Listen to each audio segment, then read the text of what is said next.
We are live. What's up, my friend? Abbie here, and welcome back to another Write With Me live stream. First things first, tell me if you can see me and hear me okay. I'm pretty sure that our audio and our video is going, but that's always the first thing we have to check. I'm so glad you all are here. Welcome to the live stream. Welcome to the group live writing session. I'm super excited to be here for many reasons, but the most exciting reason is because this is our final end of year writing session together, which is sad and also exciting at the same time because we're going into a new year in like a couple of weeks. And the new year, if you guys know me at all, you know that that's like one of my favorite times of the year because it always seems so alive with possibilities. And it's when I take time to plan out all my goals, which is one of my favorite things to do. Okay, everyone can hear me? Awesome. Audio and video confirmed. Great. Except you're probably getting some glare from this iPad because I have my window wide open today. So, not the window, not the actual window open, but like the light is pouring in. It's so sunny, which I love. Tell me where you're tuning in from because I want to hear where you guys are from because I just got here. I know y'all have been chatting in the chat for a while. At least some of you have been. And I love to see where you guys are tuning in from, what you're working on, what is your project about. I'd love to hear all about it. Tell me in the chat. And I'm going to talk for a few minutes while everybody jumps on. So this is the time of year when I go on my annual What's Next retreat, is what I call it. And I made a whole video about that last year, which some of you might remember. But if you didn't see it, you can easily find it on my channel.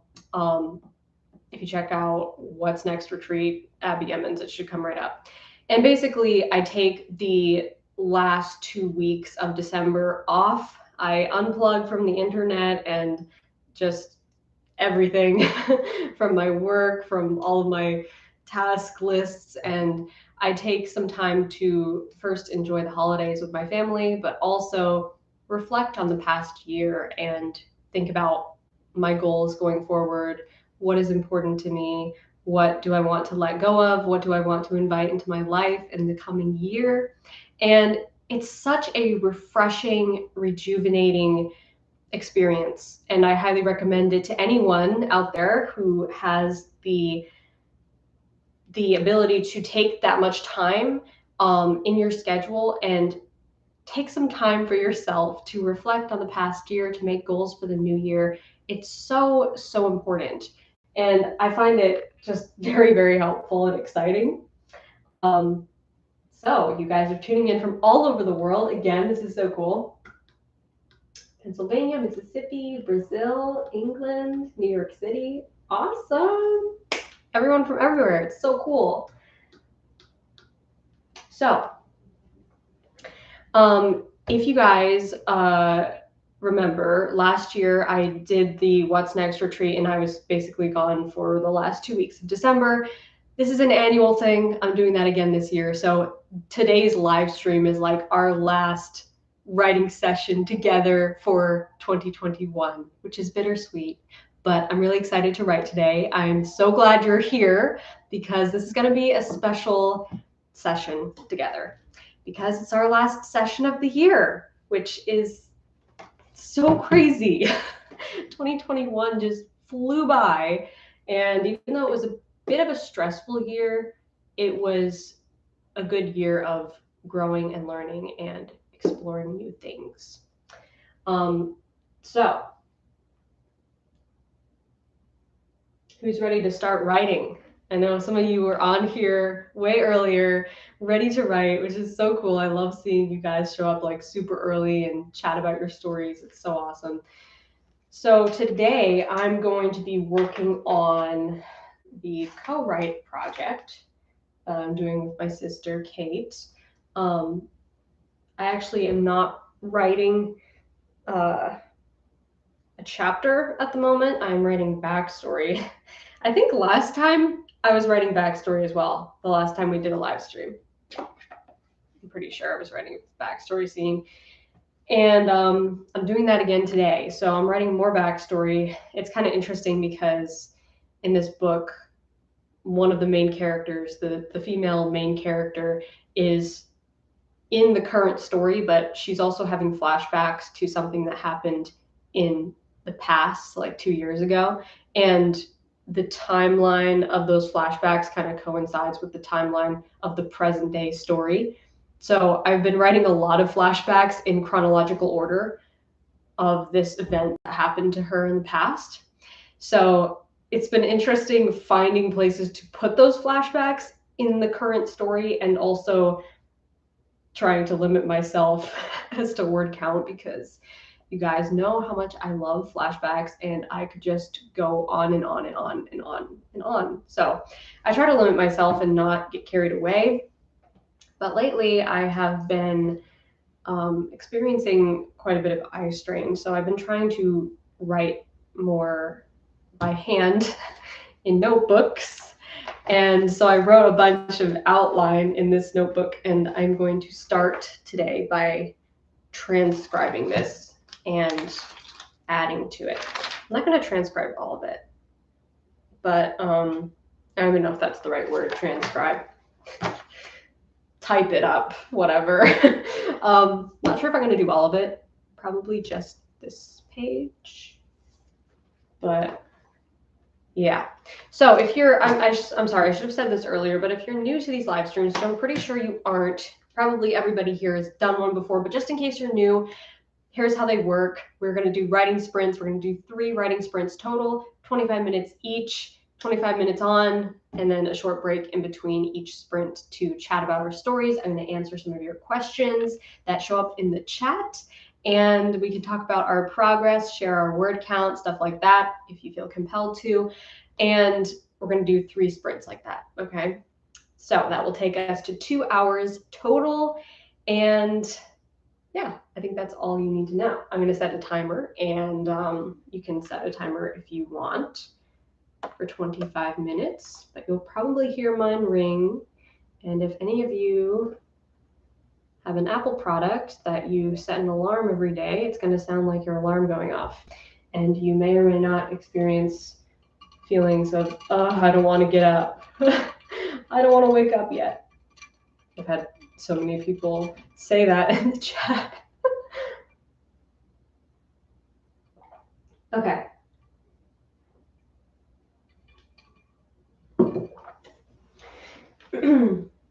So, who's ready to write? Let's get into it.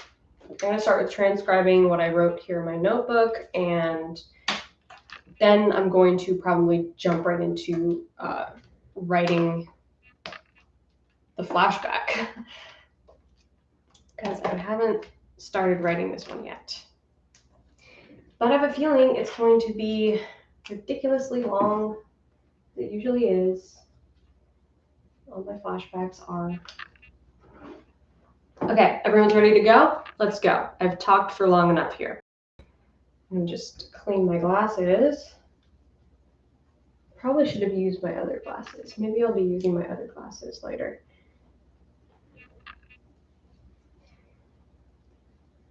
Okay. So 25 minutes on the timer. Let's start.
one is, that's what that was.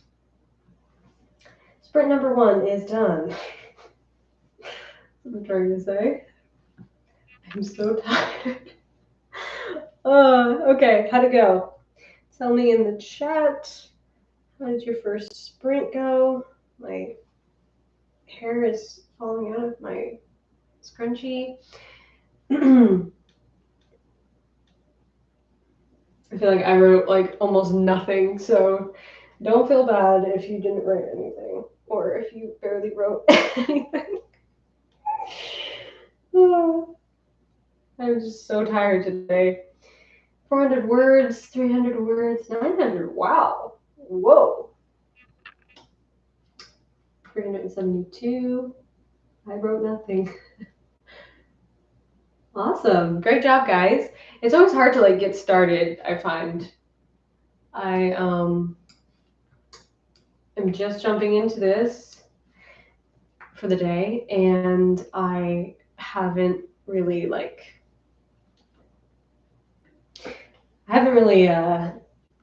locked into my character's perspective yet, but I will get there. I know I will. All right, so we're going to chat for a few minutes, and then we're going to get into writing sprint number 2 and write some more. So, great job, guys. Great job.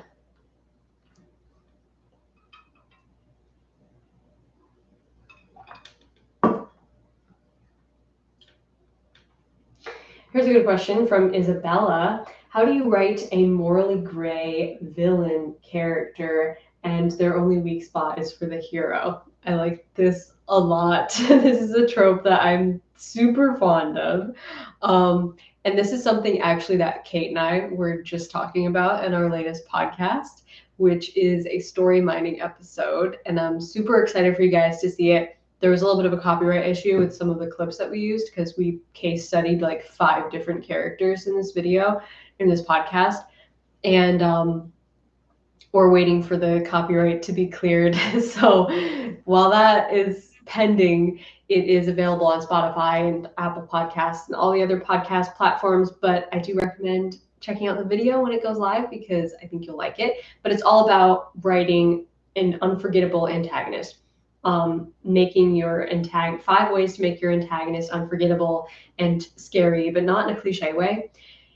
And regardless of whether they are the antagonist or a morally gray character, basically you are focusing on their internal conflict for everyone involved.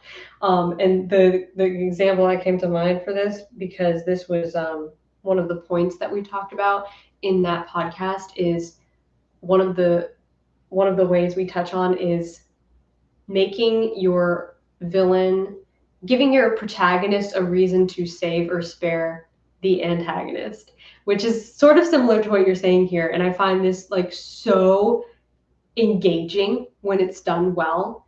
And I'm actually kind of writing something similar in my story as well, because it puts the protagonist and the antagonist in this constant deadlock of not being able to defeat each other. And it's totally believable. It's not just, oh, the antagonist keeps getting away. They are undefeatable. They're invincible. It's that the main character, the protagonist, has a reason to save them or a reason why they care deeply about the antagonist and they can't destroy them. They can't defeat them. And this can be done really well and be super engaging. Some of my favorite examples of this, the example we used in the podcast is the character of Milady de Winter in The Musketeers, specifically the TV show The Musketeers by BBC, which is so good. If you guys haven't seen it, it's so good. Highly recommend. Especially the first season is just like immaculate. But that's the example we use in the podcast. The relationship with Milady and Athos, and the dynamic between those two characters is so good because it is this anti-hero / villain with the hero, and the way that they cannot defeat each other because of their pasts, because of their internal conflict, is just so good. Another example that just came to mind that I really love is Dimitri from Anastasia. You've seen the original Anastasia film, or the Broadway show, which is my favorite musical of all time. His character is so well written, and it's kind of exactly what you're talking about with the soft spot for the main character or the protagonist. And it can be a really cool character arc for a anti-hero to go from being negative and kind of trying to use or exploit the protagonist, and bring them on a journey of realizing that they care deeply about the protagonist and they can't defeat them, or they're just struggling with some sort of internal conflict that leads them to an impossible choice. All of it is so good. I'm gonna stop rambling about it though, because I'm missing all these questions. A super chat just came in. Thank you so much to Brittany.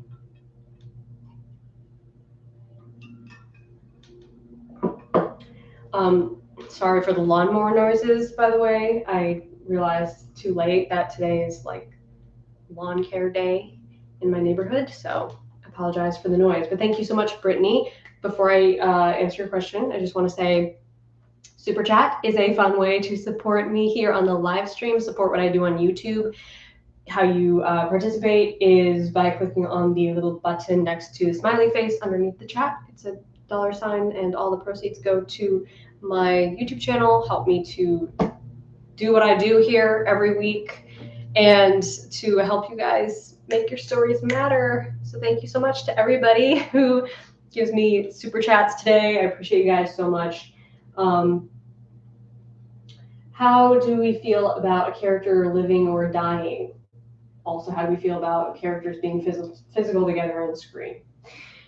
These are kind of like preference things. I used to hate characters dying in books. Like, I would literally give a book a bad rating.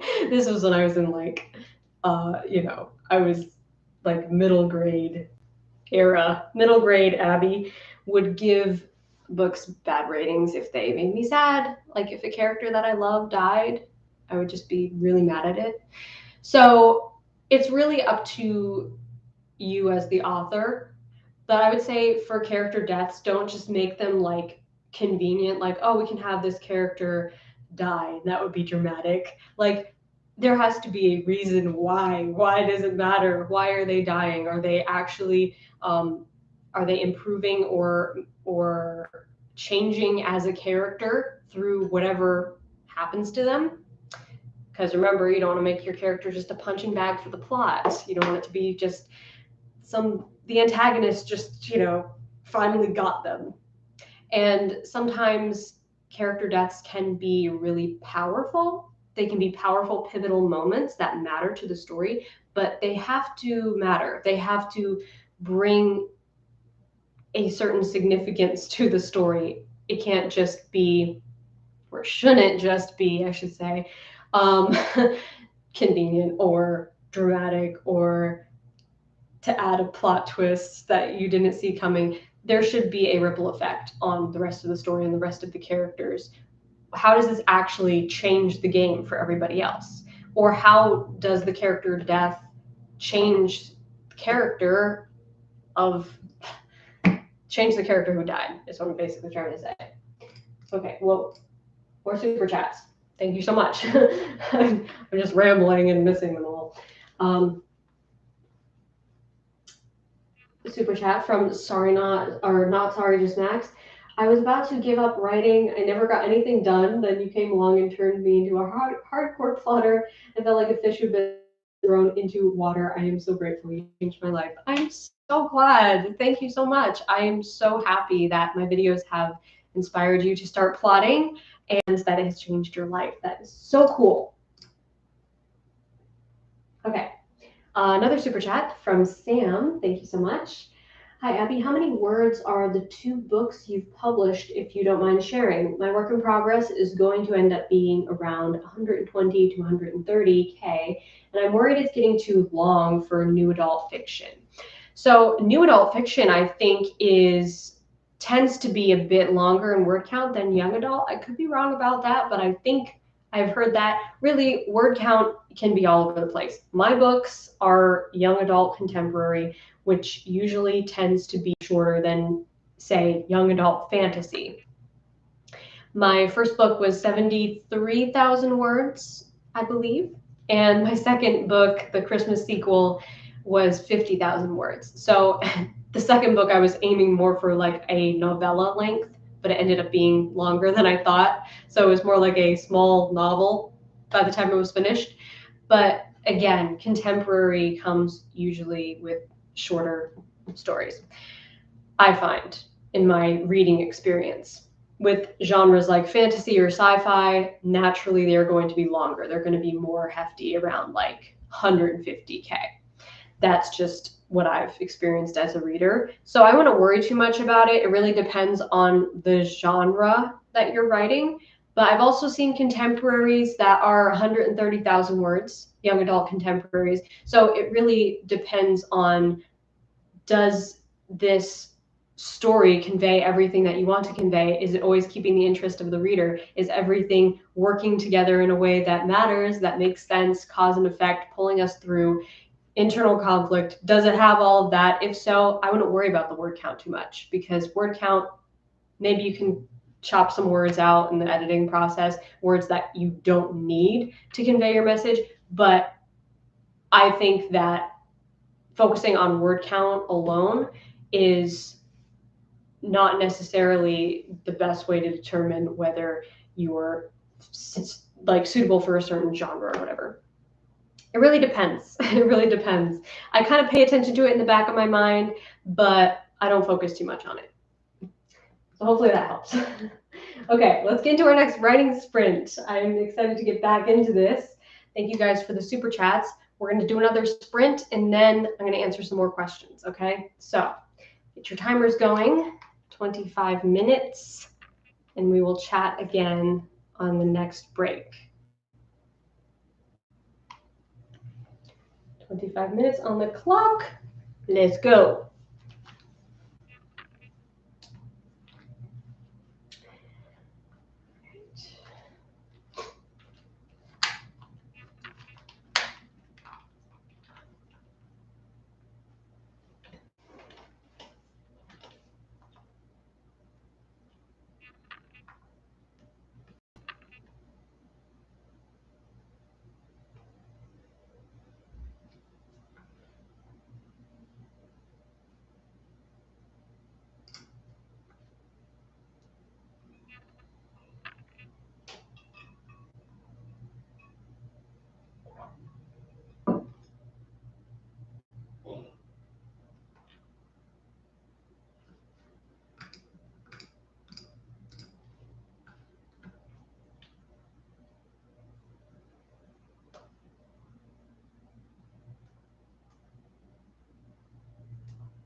timer number 2. End of sprint number 2. Time just absolutely flies when I'm doing this. It's ridiculous. I feel like it just started. What the heck?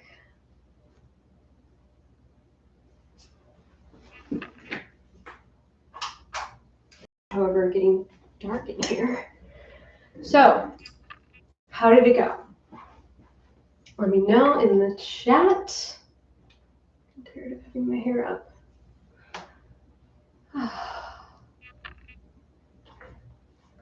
Another super chat just came in from Brittany again. Thank you so much, Brittany. Tips for the muddy middle. Most of us have the end goal. Some of the beginning and middle, though. I know my character's motivations, misbeliefs, and goals are. I've added clocks. Any advice? My first piece of advice would be to check out my videos on writing the mushy middle, which I have a couple videos on that, but the ones I'm referencing are from my 3-act story structure series, which I posted last year, I think. And in that series, I go over the whole 3-act story structure, but specifically the middle act. I think the video I'm thinking of says on the thumbnail why readers can't stop reading or something.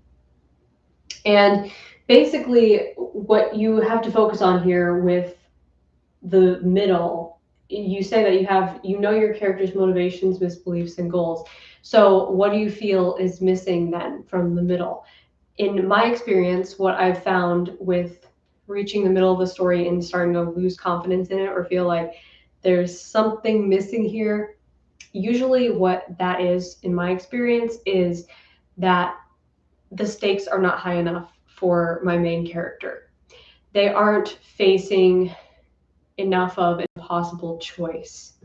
Okay, and the thing that really helps the mushy middle, by the way, is to have a game-changing midpoint. So I don't know if you're following the 3-act story structure or not, but having a game-changing midpoint or plot twist, which is what I talk about in that video, really helps to bring that sense of the impossible choice back into the mix, because you are basically flipping your character's perspective, flipping everything upside down and upending their plan in a surprising way that is surprising either to them or to the reader or both. So there are so many ways to do that, so many ways to make something unexpected happen in the middle of your book. So I really can't say like what to do exactly because it's different for every story. But the thing to remember here is, how does it present them with another impossible choice? Similar to the impossible choice in the first act of the story. I'm going to just turn this on because I think it would improve my lighting here. I think that's better. Similar to in the first act of your story, when the first plot point happened and your character had to make an impossible choice and decide what to do based on their internal conflict, that's what you want to present them with again at the midpoint of the book, if you can find room for this. Definitely check out my video on that because I think it will help you a lot. I also think I missed a super chat. Here it is. Thank you so much from Anik or Anik. 100 Days of Sunlight truly became a ray of sunshine in my life. Weston taught me to get back up again when life, aka my chronic diseases, knocks me down. Thank you. That means so, so much to me. I'm so glad you enjoyed 100 Days of Sunlight. That brightens my day. I'm so glad you enjoyed it. And thank you for the super chat. Okay, I'm going to answer a few more questions, and then we're going to get into our next writing sprint, which is our final writing sprint. I can't believe it. Time just absolutely flies when we're doing this. Let's see.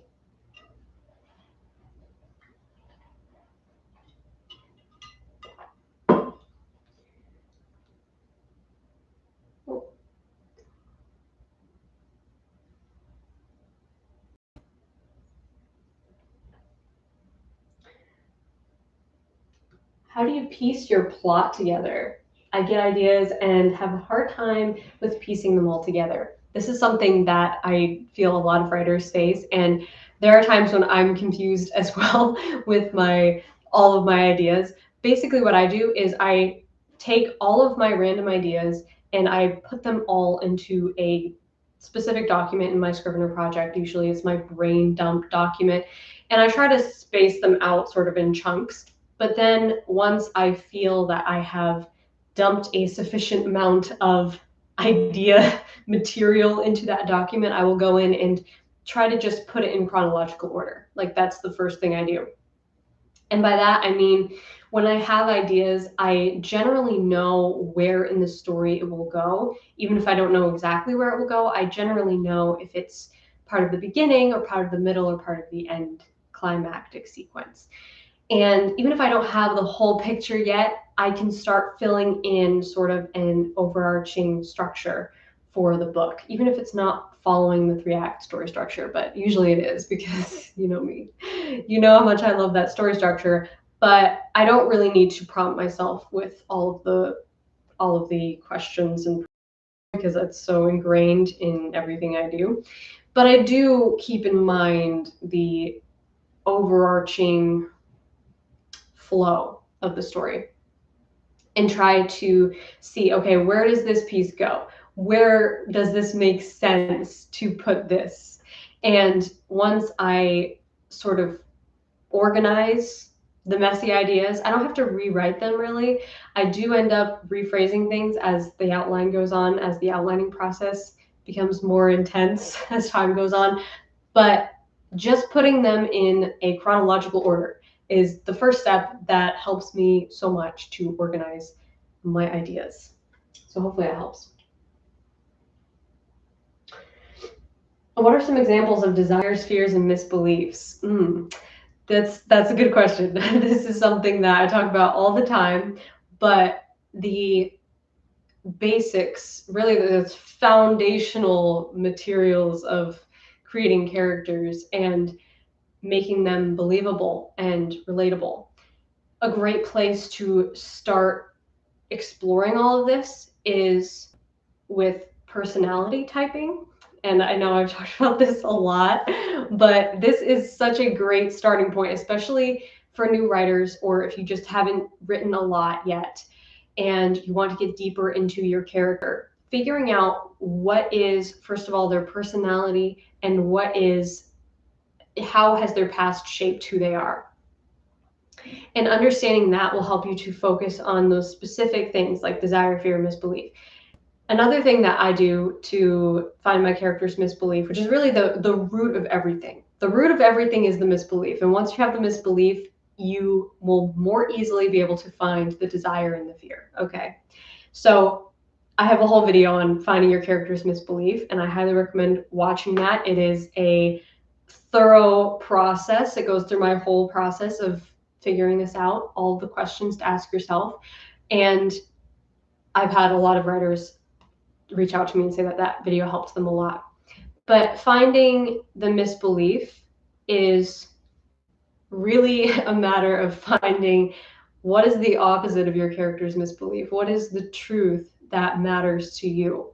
What is the big idea you want to share with people through your story? What is the realization or the aha moment that your character is going to have? And basically you can take that and flip it upside down, make it a lie, and that's your character's misbelief. That's your character's lie.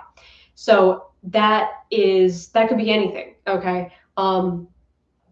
Based on your character's personality, that's going to fluctuate a lot. It's going to depend on their life experiences, what they've been through. What is it that they believe with their whole heart because of things that have happened to them in their past, whether it was a traumatic event or just a reaffirmed misbelief that constantly is there in their lives, and how has that shaped them into the person they are today. So some of my favorite resources for getting ideas for this is Enneagram. Personality typing is a great resource, as well as MBTI, but I especially love Enneagram because it focuses a lot on our beliefs and how we perceive the world. and others. So I recommend checking that out. Check out my Enneagram video and check out my misbelief video. I think that will help you a lot with the examples and with finding your character's personality. Okay, 2 more super chats. Thank you so much again to Not Sorry Just Max. Since you introduced me to the 3-act story structure, looking back, I noticed how challenging events in my own life seem to follow this structure. It's crazy. I love it. Did you have the same experience? That is a really good point, and it's interesting how much it reflects life experiences because, like I always say, it's tried and true. It is designed to pull you along this character's journey and make you care about them. And yeah, I have found that it does reflect the cause and effect of life in many ways, of this pattern of being presented with options and choices to make. And sometimes those choices are really difficult to make. And they challenge us as far as they challenge our beliefs, they challenge our fears, our desires, they push us out of our comfort zones. And what you do, the choices you make in response to that, determine the course of your life. And you really are the main character of your own life. I mean, we could go into the main character mindset and all of that, but really it works for a reason. And that's one of the reasons why it works, is because we're familiar with this pattern of being pushed outside our comfort zone, but having to make a choice, being an active protagonist in your own life. And that's what makes stories interesting when they have an active protagonist, because they're not just a punching bag. They're not just having life bump into them, right? They're making active decisions, and that's what makes us care. And that's what makes us love characters, because we can feel for them. We feel their pain. We feel their struggle. We want to root for them. We want to see them succeed. We want them to be happy, just like we want ourselves to be happy. Okay, I think I missed a super chat. Let me scroll back up. From Brittany, thank you. Thank you. I will watch the video again, check to see if that impossible choice is in the 2 scenes. Word hug, thank you again. Amazing channel. Awesome, thank you so much. Thanks for the super chats. I hope that video helps you. I think that the midpoint, the game-changing midpoint or plot twist moment, it's so versatile. It can be so many different things. Okay, so many different pivotal moments can work here. But having that pivotal moment where you raise the stakes, you change the game, you turn something upside down for your protagonist, make something go wrong, disaster strikes, something unexpected, that will help you a lot with feeling like, if you feel like it's mushy, it's muddy, it's boring, that is what I would recommend to explore. Okay, I'm going to answer 2 more questions, and then we're going to get into our final writing sprint, okay?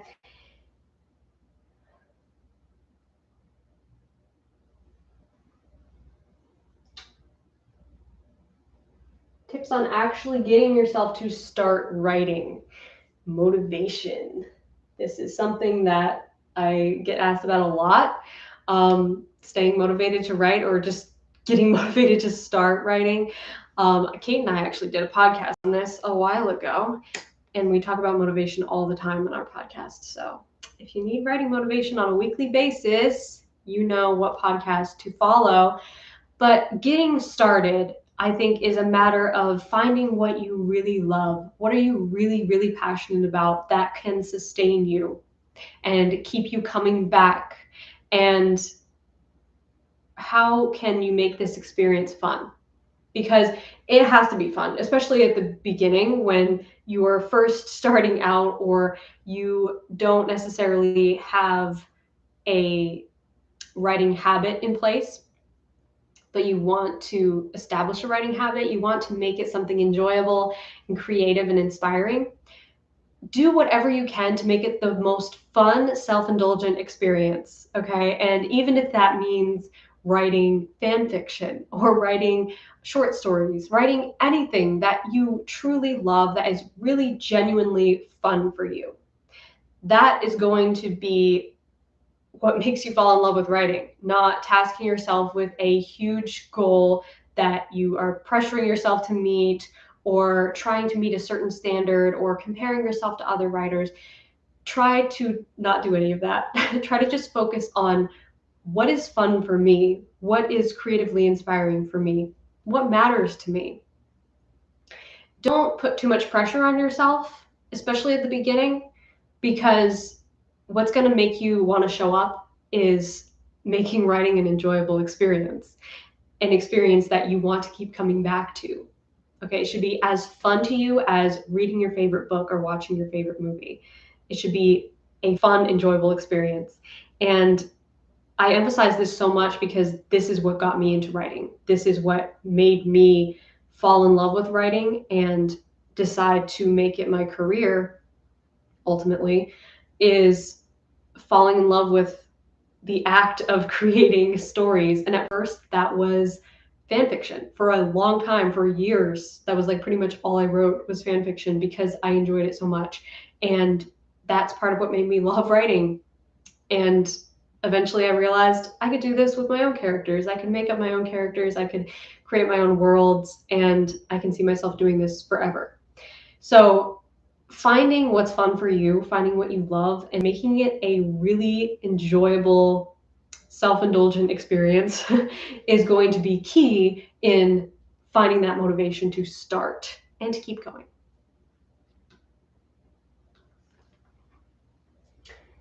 Okay, one more question, and then we're gonna get into our last sprint.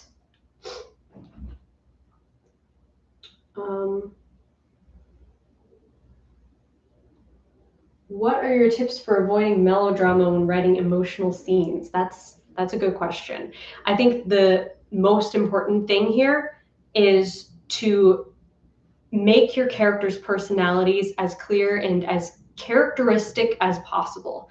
So I answered a question similar to this in one of my recent Ask Abbie videos, and it was about writing a tragedy scene and how to write a realistic character emotions when a character is faced with a tragedy. And my answer was basically, there is no one size fits all answer to this. It's dependent on your character's personality. It's dependent on their beliefs and how they respond to things emotionally or don't. Like, it literally depends on the character. So same with trying to avoid making something melodramatic. Make it realistic to how your characters respond to it, okay? And by that, I'm talking about staying within character, staying within personality, and also taking into account your character's desires and fears. And I know I keep coming back to this and sounds so redundant, but I keep coming back to it is because it shapes who your characters are and how they respond to things. But it's also important to remember the emotional intelligence aspect. Characters will be outwardly emotional and possibly crying, screaming, shouting, freaking out, arguing. Maybe they channel their anger, maybe they channel sadness, maybe they channel some other energy outwardly. Or are they more of a type of person who is more reserved with their emotions? They don't show emotion, or they try not to show emotion, or they wait until they're alone to show emotion. Figuring out how your characters emotionally respond to things is so key in making every scene in your story feel realistic, no matter what's happening. Okay, no matter what is happening to the characters, if their reactions are in keeping with their character, you will completely avoid that melodramatic cliche. Because really, find what comes across as melodramatic is when all of the characters kind of respond in an overly emotional way that is not in keeping with how their character was originally established. So as long as you're always paying attention to that, paying attention to their personalities, keeping within character, even making a list to yourself. I do this when I'm writing scenes, when I am not sure or I can't remember how I planned this scene unfolding. I'll make like a short bullet point list to myself on the side of my Scrivener of the attitudes of each of my characters in the scene. And like this character is responding this way, this character is responding this way, this character has this attitude about what's happening. And even just a quick list like that, like I'm talking a very short list, can be so helpful. I know that that has helped me a lot with writing realistic emotions and making sure that I'm keeping my characters in line, right? And not just making them overly dramatic or emotionally responding to things. So hopefully that helps. A lot of rambling, I know. Let's shut this one down. It's like difficult to figure out which ones need to be shut, which ones need to be open. So let's get into our final writing sprint. Who's ready to do it? Let's get some more words written. And this is our third and final sprint. So get your timers ready, or wait for mine. I'm going to put 25 minutes on the clock, and I will chat with you then.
timer number 3. Writing sprint number 3. Final writing sprint is finished. Wow. How did it go? Let me know in the chat if you want to share your word count or your final word count, your total word count for the whole writing session. Feel free. I didn't write as much as I thought I was going to because my brain is just really tired today. Like I was fighting to stay awake, honestly, on this last one. Because I'm honestly really tired today. But it looks like you guys got a lot of words written, which is awesome.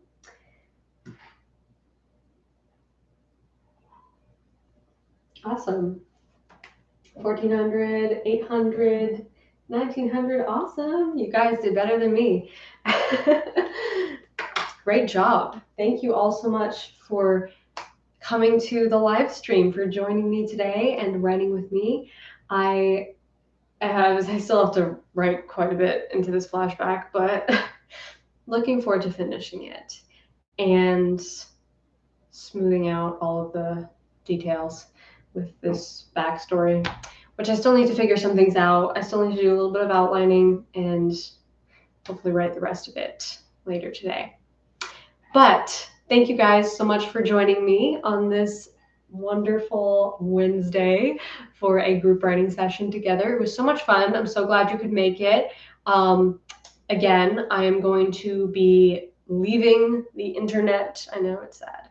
For my What's Next retreat, which is the next 2 weeks, basically, is what I'm going to be spending reflecting on my last year, planning the next year, planning out my goals, planning tons of great new content for you guys, which I'm so excited to share with you. So many things, so many exciting projects coming your way. I'm really, really thrilled to share all of that with you in due course. Of course, I can't reveal a lot of it now, but I'm going to be planning that over the next 2 weeks, spending some time figuring out my goals, my plans, my schedules, all of that fun stuff.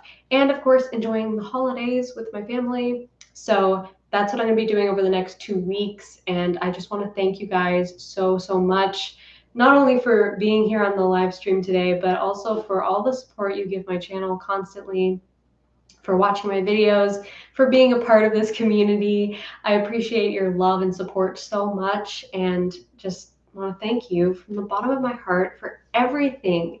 You guys are amazing. You make my life amazing. I love you guys so much. Thank you for being here and for supporting my channel. And I think I just saw a super chat out of the corner of my eye. Yes, I did. Thank you, Tanya. I've been stuck for 5 days, but now I'm writing with you. Thank you for the inspiration and persistence. Awesome. I'm so glad you got some words written today, Tanya. I'm so glad that this writing session helped to inspire you and get you to show up for yourself. And thank you all so much again for being here. So I will, this is crazy to say, but I will see you guys next year because I'm going. And I highly recommend you do one as well. I made a whole video about it last year. Check it out.